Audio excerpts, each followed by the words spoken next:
misalnya radio, perlu nggak setiap hari siaran? Ya harus. Itu artinya udah mutlak tidak bisa ditawar. Pertanyaannya adalah bagaimana tuh melakukan kegiatan seperti ini, bersikap konsisten, bersikap jelas dan sebagainya di dalam dunia maya yang mau tidak mau target marketnya itu bisa sangat lebar. Betul. Ya.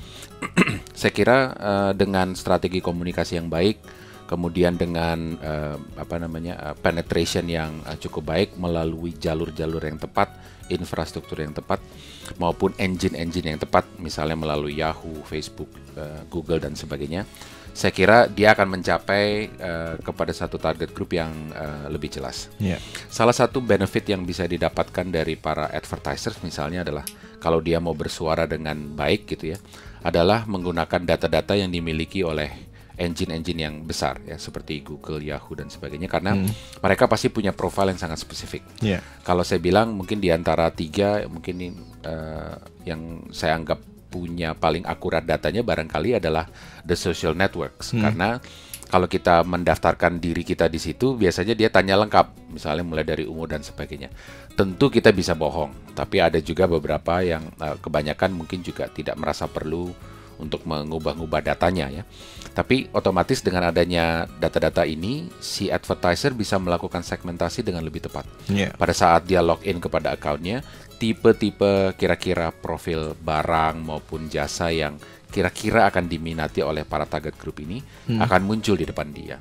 Jadi semakin besar customer acquisition-nya, semakin besar para followernya atau para pengikutnya, otomatis ini bisa dilakukan. Nah, pertanyaannya sekarang tinggal bisa nggak pada waktu dia sudah mempunyai on-target consumer seperti ini, dia mengucapkan apa yang dia ucapkan itu dengan jelas, ya, dengan tepat, dengan konsisten, dan dengan tingkat visibilitas yang tinggi. Nggak cuma sekali dia muncul di situ, tapi misalnya berkali-kali, maupun di tempat-tempat lain yang kira-kira dia mempunyai kebiasaan untuk mendatangi site-site yang sesuai dengan habit profile dia. Kan enaknya kalau punya profil seperti ini, Mas, dia bisa membaca betul. Oke, kamu suka nomor 1, kamu senang Facebook misalnya.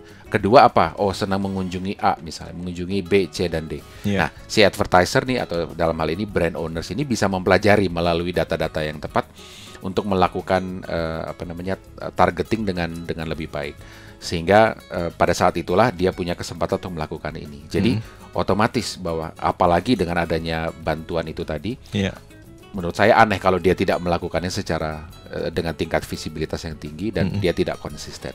Karena 3 hal itu saya kira akan mudah dilakukan dengan adanya engine ini. Baik, ini menyinggung soal Yahoo yang tadi sempat Pak Sakti sampaikan ya.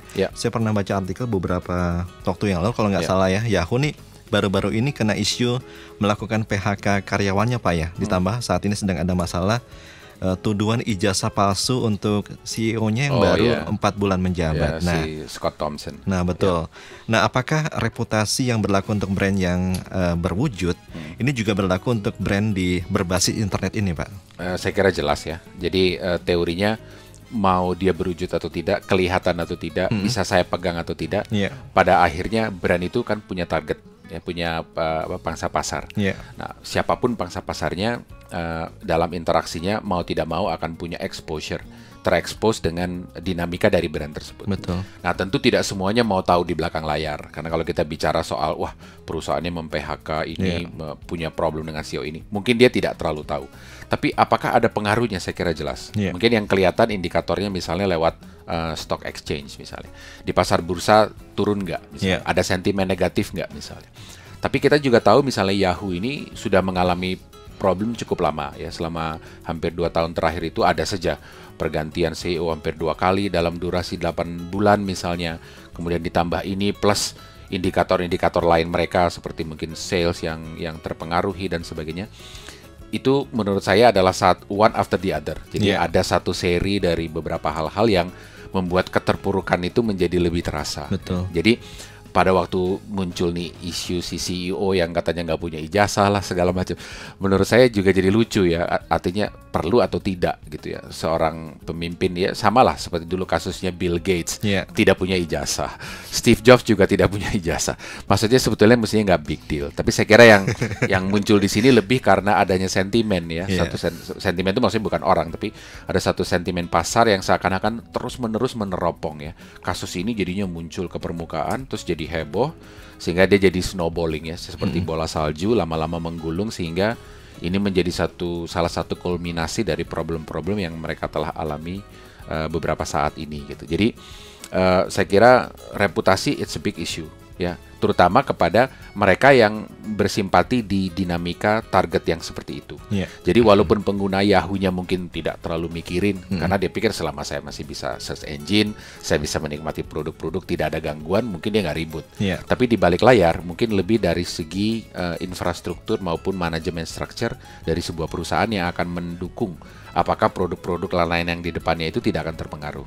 Saya kira kalau konsumennya mungkin tidak merasakan itu, mungkin dia nggak ngeributin kali isu di belakang layar. Jadi ini saya kira lebih isu internal ya, bagaimana mereka bisa cepat-cepat memperbaiki ini sehingga reputasi mereka dari aspek internal sendiri. Ya karena kan tidak adanya CEO itu kan sangat mengganggu kestabilitasan sebuah perusahaan, Mas. Betul. Jadi saya kira ini beban di dalam bukan di luar. Oke. Ini kalau dikaitkan dengan internet yang makin murah, Pak ya, terus perangkatnya yang juga harganya makin beragam dari yang paling murah sampai yang paling mahal, pilihannya banyak ya. Ini challenge dan peluangnya ke depan untuk brand berbasis internet seperti apa, Pak? Yang pertama udah pasti semakin tinggi ya. Jadi dia harus semakin jitu, semakin pandai misalnya meramu yang paling gampang deh 4P ya, misalnya soal produk mereka, di mana dia mau berjualan, kemudian target pasarnya sendiri maupun cara dia berpromosi. Kalau kita lihat dari 4 ini saja, otomatis tingkat kompetisi makin tinggi, berarti pressure untuk mereka mengkaji betul-betul mengenai 4P ini menjadi semakin ketat ya. Harus banyak bekerja sama dengan orang-orang yang pandai untuk tahu bagaimana mengolah 4 ramuan ini, sehingga di setiap saat dia bisa berkompetisi dengan baik, malah kalau bisa melewati ya. Dan ini kalau didukung dengan elemen lain misalnya seperti inovasi dan lain sebagainya, saya kira mestinya dia bisa bertahan. Tapi untuk newcomers saya kira akan lebih sulit. Karena biar gimana pun, either dia mengikuti yang lain, atau dia menjadi inovator. Dan ini tidak akan mudah pada waktu market itu penuh dengan kompetisi dan agresivitas yang sangat besar dari para pemain-pemain.